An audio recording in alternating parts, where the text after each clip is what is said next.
할렐루야. 모세와 함께하는 신명기 여행 20번째 시간입니다. 오늘 제목은 십계명의 돌판과 레인의 성별, 이 두 가지 이제 주제가 나누어지게 되죠. 특별히 이제 오늘 말씀은 계속해서 모세의 두 번째 설교입니다. 신명기 말씀은 제가 계속해서 말씀드렸지만 모세의 세 편의 설교로 구성이 되어 있다고 그랬죠. 자, 그래서 이제 두 번째 설교는 늘 여호와 하나님을 기억하라, 말씀을 기억하라, 그리고 광야 생활을 기억하라, 이런 이제 이야기입니다. 그래서 광야 생활에서 있었던 일들을 쭉 보여주는데, 지난주까지는 우리가 금송아지 우상에 대한 이야기가 나왔었고, 오늘은 이제 십계명의 돌판에 대한 이야기인데, 모세가 시내산에서 하나님으로부터 십계명의 돌판을 받을 때가 두 번 있습니다. 한 번은 금송아지 속간 사건 때문에 그 십계명의 두 돌판을 깨트려 버리지요. 그 다음에 회개하고 이스라엘 백성들을 용서해 달라고 하고 다시 또 하나님께서 십계명의 두 돌판을 주시는 이제 그 내용입니다. 그래서 새 십계명 돌판이라고 제목을 붙여줄 수가 있고, 그 다음에 오늘 본문 말씀 이렇게 보면은 이제 모세의 형이었던 아론이 죽게 되고 그의 아들 엘르아살이 제사장이 되게 됩니다. 그리고 그 이후에는 이제 레위 지파를 성별하여서 언약궤를 메고 하나님을 기업으로 하는 제사장의 백성, 이렇게 지파로 만드는 이야기가 오늘 본문의 이제 핵심적인 내용이라고 할 수가 있겠죠. 그래서 크게 보면은 네 가지지만 크게 보면은 이제 새 십계명 돌판과 그 다음 레인의 성별, 요 두 가지라고 할 수가 있습니다. 자, 그러면 우리 첫 번째 새 십계명 돌판 한번 보도록 하죠. 자, 1절에 보니까 1절 한번 같이 읽어보겠습니다. 시작. 그때에 여호와께서 내게 이르시기를 너는 처음과 같은 두 돌판을 다듬어 가지고 산에 올라 내게로 나아오고 또 나무개 하나를 만들라. 아멘. 자, 처음 십계명의 두 돌판을 주셨을 때 이 돌판을 누가 준비했냐면은 하나님이 준비하셨습니다. 근데 두 번째 십계명 돌판 때는 모세 보고 다듬어서 준비해 오라고 하고, 그 다음에 두 번째는 첫 번째하고 다른 게 또 이제 하나가 나왔죠. 방금 본문 말씀에 나와 있는데 뭐를 하나 만들라고 이야기합니까? 나무개 하나를 만들라고 그래요. 처음에는 그런 거 없었습니다. 자, 그러면 우리 처음 십계명 주신 그 구절을 한번 찾아볼 텐데, 우리 출애굽기를 찾아보면 또 이제 약간 다르기 때문에 같은 신명기 말씀에서 찾아보도록 하죠. 신명기 5장 22절의 말씀입니다. 신명기 5장 22절 말씀에 269쪽이죠. 같이 한번 읽어볼까요? 시작. 여호와께서 이 모든 말씀을 산 위, 불 가운데, 구름 가운데, 흑암 가운데에서 큰 음성으로 너희 총회에 이르신 후에 더 말씀하시지 아니하시고 그것을 두 돌판에 써서 내게 주셨느니라. 아멘. 이스라엘 백성들에게, 이스라엘 총회, 이스라엘 모든 백성들에게 하나님께서 큰 음성으로 말씀하셨는데, 산 위에서 불 가운데 구름 가운데서 하나님께서 이스라엘 백성들에게 큰 음성으로 말씀하셨죠. 그 다음에는 더 말씀하시지 않고 뭘 했냐면은 두 돌판에 딱 서서 모세에게 주었습니다. 그러면 이 돌판은 우리가 추리를 해보면 하나님께서 다 준비하시고 거기에다가 십계명의 두 돌판이니까 1계명부터 5계명, 6계명부터 10계명까지 하나님 사랑, 이웃 사랑, 이 두 계명 전체로 요약하면 예수님께서 요약하신 대로 전체로 보면 이제 두 계명인데, 이 두 돌판을 다 준비하시고 글을 쓰시고 모세에게 준 겁니다. 그죠? 이게 첫 번째 십계명 돌판입니다. 이게 깨진 다음에 다시 하나님께서 이제 모세에게 십계명 두 돌판을 주시는데, 이때는 뭐라고 그럽니까? 두 돌판을 다듬어 가지고 산에 올라라. 이제는 돌판을 갖고 갑니다. 그리고 또 이 돌판을 보관할 수 있는 나무개, 이걸 우리가 나중에 이제 뭐라고 하냐면은 언약궤라고 이야기를 할 수가 있겠죠. 법궤라고 이야기를 할 수 있습니다. 자, 이렇게 두 돌판을 다듬고 나무개 하나를 딱 준비하고 탁 올라갑니다. 자, 그럼 이게 이제 무슨 뜻이냐? 이게 무슨 뜻인가? 돌판을 파괴했던 모세의 행위나 그리고 이 십계명의 돌판을 다시 주는 문제는 너무너무 중요합니다. 하나님의 말씀이기 때문에, 이스라엘 백성들과 하나님과의 언약의 말씀이기 때문에 너무너무 중요하죠. 그러나 첫 돌판을 깨뜨린 책임을 모세에게 묻지는 않습니다. 묻지는 않죠. 책망하지는 않죠. 대신에 두 번째 돌판은 모세로 하여금 직접 준비하라고 합니다. 직접 준비하게 하고, 그 다음에 다시는 이게 깨어지지 않도록 재발 방지하는 겁니다. 관리까지 혹은 책임을 잘 하라고 궤를, 나무궤 하나를 준비하라, 이런 거죠. 자, 그러면 이제 이게 뭐냐면, 십계명 두 돌판은 우리가 말하면 말씀이겠죠. 말씀 혹은 하나님의 은혜입니다. 하나님의 은혜. 근데 우리는 때때로 하나님의 은혜를, 하나님의 말씀을 가볍게 여길 때가 많이 있어요. 첫 번째 두 돌판을 모세가 깨뜨렸던 이유는, 물론 이스라엘 백성들이 금송아지를 숭배했기 때문에 언약이 파기되었다는 의미도 있지만, 하나님의 은혜와 하나님의 말씀에 대해서 소중히 여기지 않았다는 것도 우리가 찾아볼 수가 있습니다. 그래서 두 번째는 하나님께서, 야, 너 돌판 너가 이렇게 다듬어서 와. 그리고 이 돌판 제대로 보관하기 위해서는 나무 궤짝이 필요해. 너 다 준비해 갖고 와. 그렇게 얘기합니다. 하나님의 은혜를 소홀히 여기는 자, 하나님의 말씀을 소홀히 여기는 것에 대한 어떻게 보면 책망이라고 할 수가 있습니다.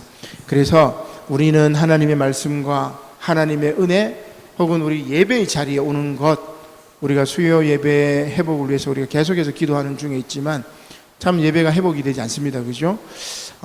그래서 말씀의 자리에 나오는 것, 은혜의 바다에 나오는 것, 그리고 하나님의 은혜나 하나님의 말씀 이 사모하는 것에 대해서 우리가 약해진 것 같아요.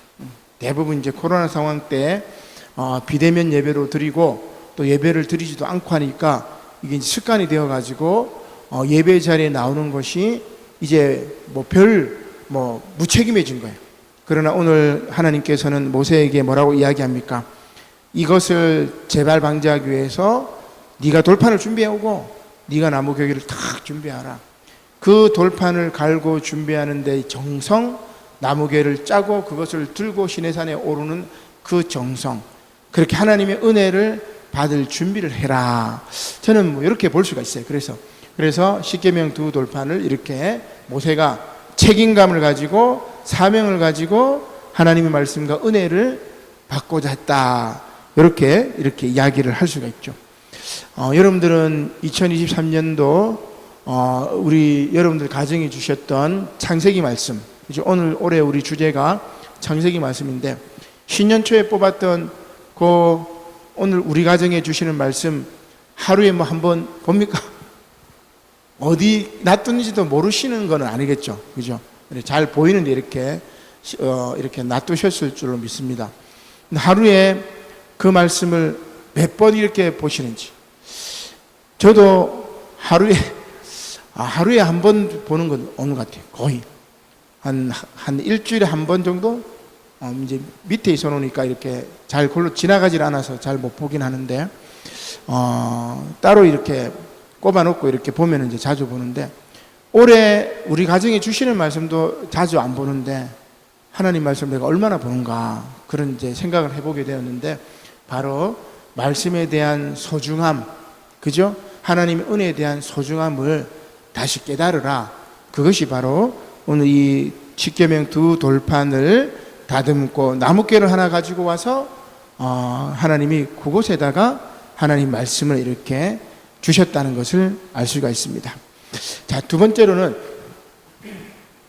이제 모세의 형 아론이 이제 죽게 되는데, 자, 6절 말씀이지요. 6절 말씀.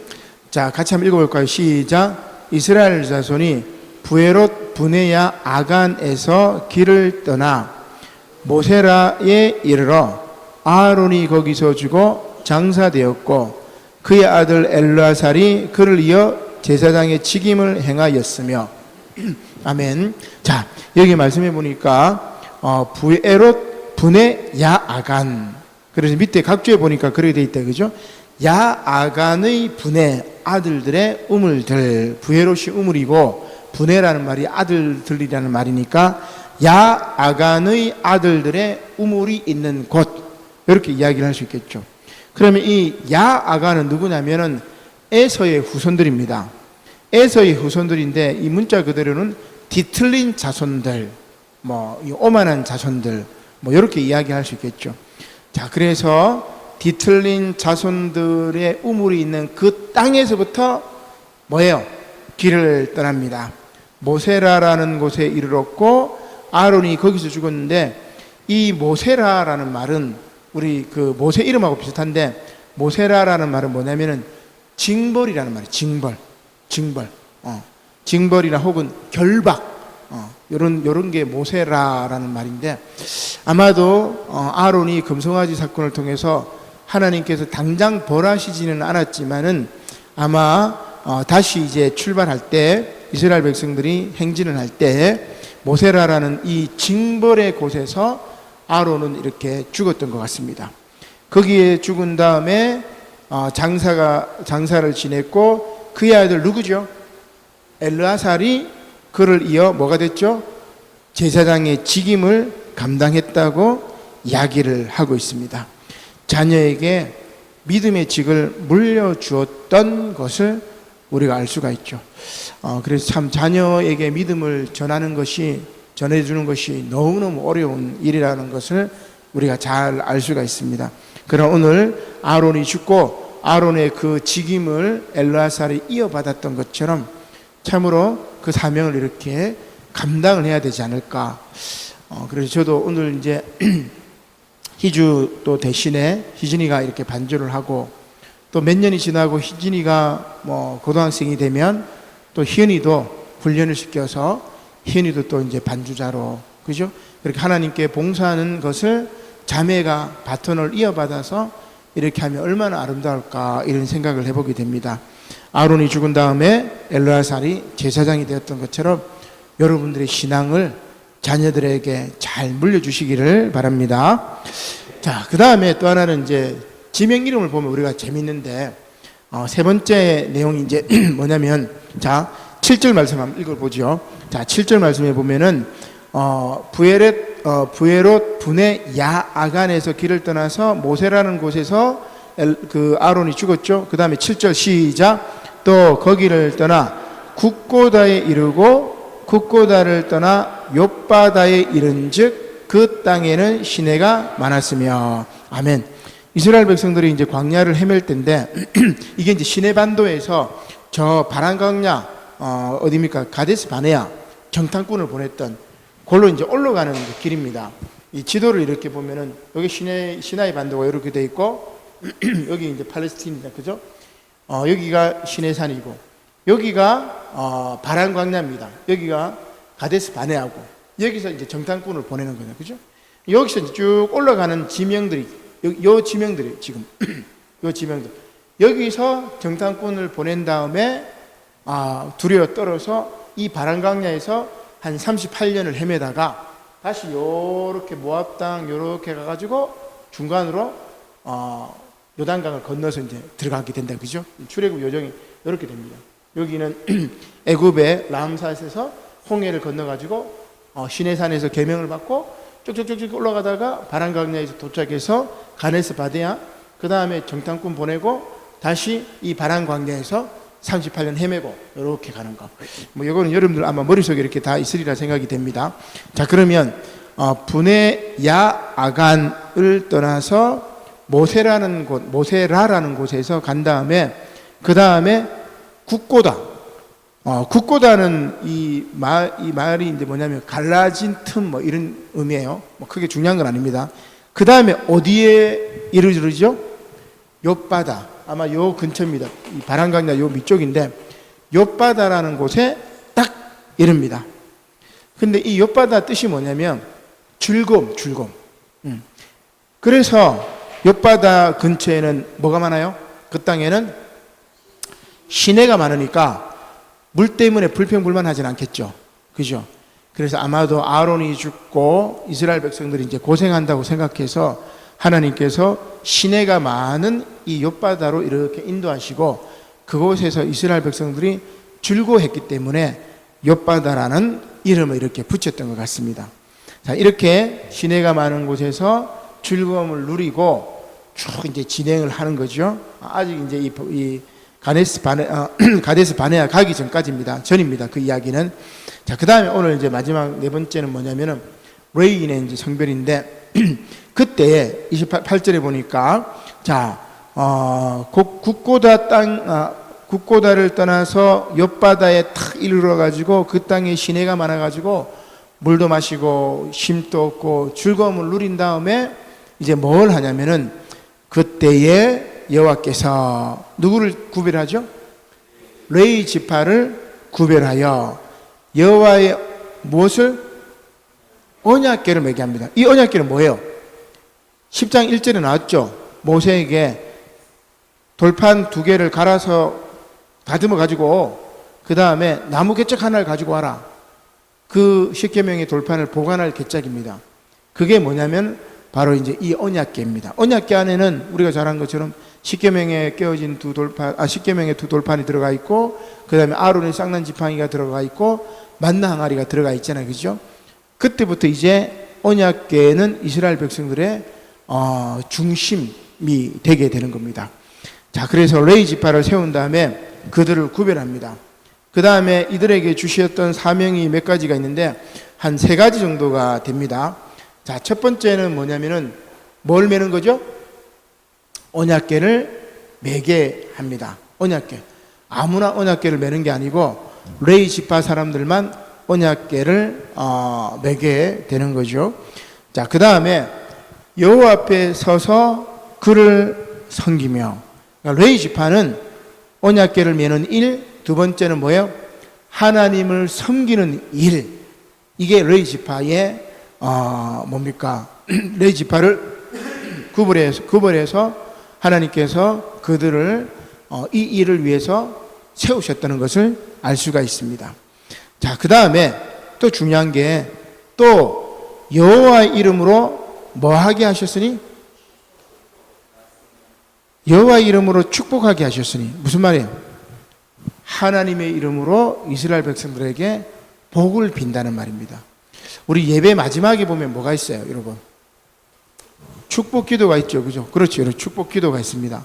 바로 제사장에게 하나님께서 백성들을 축복할 수 있는 권한을 주셨는데 이 레위 지파에게 주셨던 거라고 할 수 있습니다. 여호와의 이름으로 축복하게 하셨으니 그 일은 지금 오늘날까지 이르니라. 그래서 지금까지 신약 시대 지금 현재까지 이제 그 축복권을 레위 지파 혹은 제사장 혹은 사제 혹은 이제 목회자로 그 축복권이 이어지고 축도권이 이어지는 것이지요. 자, 이게 3가지가 레위 지파의 역할입니다. 언약궤를 메고, 그죠? 그 다음에 말씀을 메는 거고, 그 안에 이제 아론의 쌍난 지팡이는 지도권이죠. 지도권을 메는 거고, 그 다음에 만나 항아리니까 일용할 양식을, 말씀의 양식을 메는 거고, 그 다음에 하나님을 섬기는 일을 하는 거고, 그 다음 백성들을 축복하는 것을 하고, 대신에 이들에게는 뭐가 없냐면은, 자, 9절 말씀입니다. 같이 읽어보죠. 시작. 그러므로 레위는 그의 형제 중에 분깃이 없으며 기업이 없고 내 하나님 여호와께서 그에게 말씀하신 같이 여호와가 그의 기업이시니라. 아멘. 레위 지파에게는 뭐가 없어요? 첫 번째, 분깃이 없어요. 몫이 없어요. 땅이 없습니다. 그죠? 그래서 여러분, 가나안 땅을 점령을 한 다음에 11지파가 다 분배를 받지 레위 지파는 분배를 받지 않습니다. 그죠?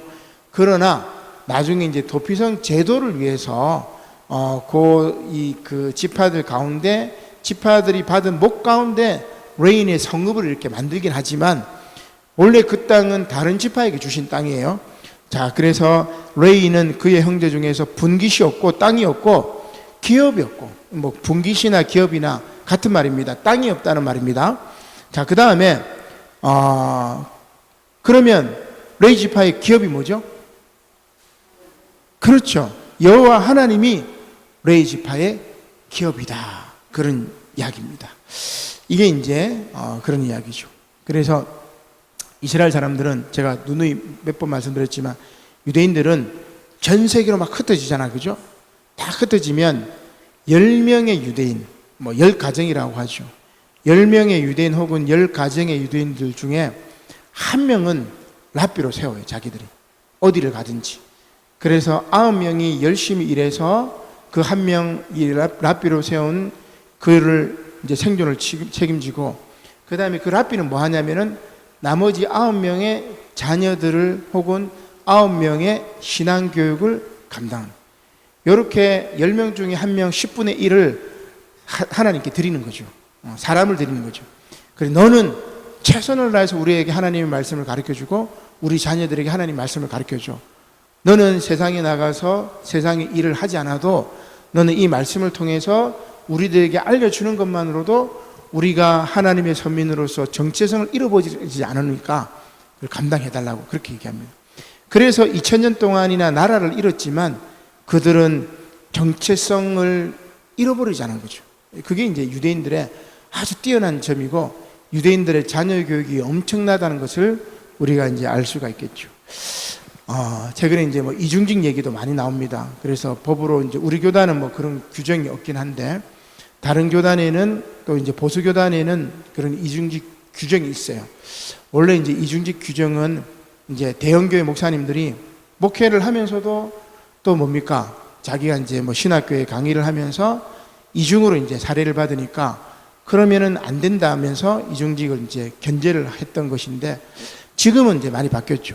지금은 목회자들이 거의 이제 최저임금 이하 받는 분들도 많이 있고, 그리고 거의 뭐 월 사례가 100만 원이 안 되는 목회자들이 교회 한 60% 정도가 됩니다.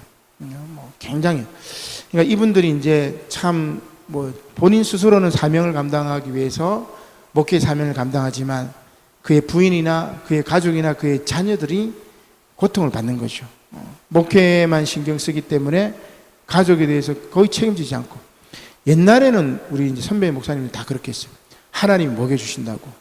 근데 결국은 그렇게 하다가 생존권이 박탈당하고 뭐 이혼을 당하기도 하고 힘들어하고 자녀들이 고통받고 자녀들이 엇길로 나가기도 하고, 그래서 참 많은 목회자들이 이제 고생 이렇게 하는 것들이 많이 있습니다.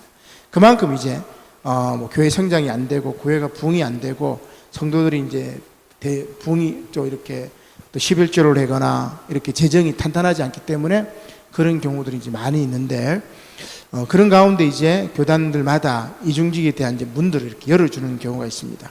제가 지난주에 이제 뭐 국민일보에서 봤던 내용인데, 어떤 목사님이 이제 개척을 하고 목포인가? 목포입니다. 목포. 군산. 이 군산에는 우리 교단교회가 큰 교회도 많고 아주 뭐 교세가 큽니다. 근데 그 군산에는 또 군산 시민이 한 30만인가? 뭐 그 정도 되는데 교회가 한 600개인가 뭐 되는 거예요. 너무 많대요. 그래서 자기가 이제 군산에 가서 이제 개척을 시작을 했는데, 근데 대형 교회들이 전도하는 거하고 개척교회 목사가 전도하는 거하고 여러분 시스템으로도 안 됩니다. 그죠? 대형 교회에서 여러분 전도하는 거 보면 물품 쫙 막 뿌리고 엄청나죠. 전도대 막 복장 맞춰 있고 촥촥촥 하니까 자기가 아무리 해도 뭐 안 되는 거예요. 그래서 굉장히 이제 낙담을 하고 이 목사님이 거울을 이렇게 봤대요. 거울을 이렇게 봤는데 코털이 이렇게 삐쳐나왔어. 그리고 목사님이 이제 그 신문에 쓴 게 뭐냐면 코털 목회 막 이렇게 써놨는데 코털이 이렇게 삐져나왔대요. 그러면서 그때 이제 깨달았대요. 이제 그 깨달았던 게 이제 뭐냐면 로마서 12장 4절로 6절 말씀이 이렇게 떠오르는데, 한번 찾아보죠. 우리 그 중요한 말씀이니까. 로마서 12장 4절에서 5절 말씀입니다. 256쪽. 자, 목사님이 거울을 보고 거울에 자기 코에 있는 삐쳐나온 이 코털을 보고 목회하다가 지쳐가지고 너무너무 지쳐가 개척교회도 잘 안 되고 그죠? 재정 감당하는 것도 힘들고 너무 지쳐가지고 코털을 이렇게 본 거예요. 그러면서 깨달았던 말씀이 이 말씀인데 로마서 12장 4절로 5절입니다. 같이 한번 읽어보죠. 시작. 우리가 한 몸에 많은 지체를 가졌으나 모든 지체가 같은 기능을 가진 것이 아니니 이와 같이 우리 많은 사람이 그리스도 안에서 한 몸이 되어 서로 지체가 되었느니라. 아멘. 이게 지체론이죠. 그죠? 우리가 한 몸에 많은 지체를 가졌습니다. 눈, 코, 입, 손과 발, 심장과 간, 여러 가지 지체를 다 가졌습니다. 그죠? 그런데 모든 지체가 같은 기능을 가진 것이 아니다. 이때 이 목사님이 깨달음을 얻었대요. 그럼에도 불구하고 이와 같이 우리 많은 사람이 그리스도 안에서 한 몸이 되어 서로 뭐가 되었느니라? 지체가 되었느니라. 근데 저는 이때까지 이것을 그리스도의 몸된 교회로만 생각했어요. 교회의 목사로서의 지체, 장로로서의 직분, 권사로서, 집사로서, 교사로서, 찬양대원으로서 여러 교회 안에 이제 직체라고만 생각을 했는데 이 목사님은 목회의 지체라고 생각한 거예요. 그리고 뭐라고 생각했냐면 이분이 이런 이야기합니다. 내가 만나는 땅끝이 다르다. 대형교회 목사님이 만나는 땅끝, 우리가 온 유대와 예루살렘과 온 유대와 사마리아와 땅끝까지 이르러 내 복음을 증언하고 그리스도의 복음의 증언자가 되어라. 그 지상 명령이 있잖아. 그죠? 이 목사님 딱 생각해요. 자기가 대형교회나 큰 교회가 전도 전략대로 안 되니까 똑같은 목회를 하니까 감당이 안 돼요. 왜냐하면 시스템이 안 돼 있기 때문에. 그죠? 우리 교회도 시스템이 안 돼 있기 때문에 할 수 있는 것들이 많이 없어요. 어떻게 보면. 어느 정도 한 500명 정도 시스템이 딱 돼 있으면 조직적으로 뭔가를 탁탁탁 일을 할 수가 있는데 시스템이 안 돼 있고 이분은 개척교회인데 자기 혼자 일을 하려니까 뭐 이게 되겠습니까? 근데 이제 그 삐져나온 코트를 딱 보고 생각한 게 대형교회 목사하고 내하고 만나는 땅끝이 다르구나. 그걸 깨달았대요. 그리고 또 하나 깨달은 건 뭐냐면 오늘 로마서 12장 4절 말씀처럼 한 몸에 많은 지체를 가졌으나 모든 지체가 같은 기능을 하는 게 아니에요. 대형교회는 대형교회로서의 기능이 있고 개척교회는 개척교회로서의 기능이 있고 작은 교회는 작은 교회로서의 기능이 있고 도시교회는 도시교회로서의 기능이 있고 시골교회는 시골교회로서의 기능이 있고 어촌에서는 광산에서는 그죠? 각각의 기능이 다르고 각각 만나는 땅끝이 다르다는 걸 탁 깨닫고 이분이 교회 중심의 목회를 포기하고 뭐 했냐면 세상 속으로 나가서 이웃들을 만나는 거예요. 그 이웃들을 쭉 만나면서 자기가 이제 카페도 만들고 그 다음에 이제 뭐 반찬 전한 것도 하고 그냥 이제 일을 한 거죠. 그렇게. 그러면서 사람들과 관계를 맺고 그렇게 복음을 이렇게 전하고 있는 것을 이제 세미나에서 이제 그렇게 얘기하는 것을 국민일보가 취재해가지고 올린 것을 제가 이렇게 봤습니다. 오늘 이 말씀처럼 그 하나님 자체가 기업이죠. 레인들은 하나님 자체가 기업이지만 하나님의 그 사랑을 전하는 다양한 기능들이 있는 것 같아요. 목회자도 마찬가지고 여러분들도 마찬가지고 그래서 하나님 자체가 기업이 되는 모든 그리스도인들 주신 사명이 각각 달라요. 저에게 주신 사명이 또 다르고 여러분들에게 주신 사명이 다르고 각각 주신 사명이 다르고 달란트가 다르죠. 그래서 내가 만나는 땅끝이 다르다고 생각을 하고 그 땅끝에서 나에게 주신 사명을 나에게 주신 달란트를 잘 감당해서 하나님 섬기는 그런 저와 여러분들이 되시기를 주님의 이름으로 간절히 축원합니다. 아멘. 기도드리겠습니다. 고마우신 하나님 감사를 드립니다. 오늘 신명기 말씀을 통해서 새 십계명 돌판을 주신 하나님께서 이제는 관리를 잘하고 준비를 잘하라고 돌판을 잘 준비하고 또 나무개를 준비하라고 하셨던 것처럼 아버지 하나님, 우리는 하나님의 은혜를 가볍게 여기고 말씀을 가볍게 여기고 예배를 가볍게 여기지 않았는지 돌이켜 회개합니다.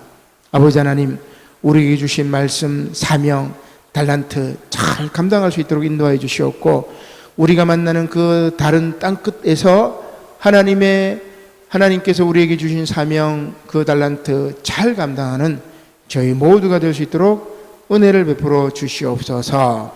감사를 드리며 예수님의 이름으로 기도드립니다. 아멘.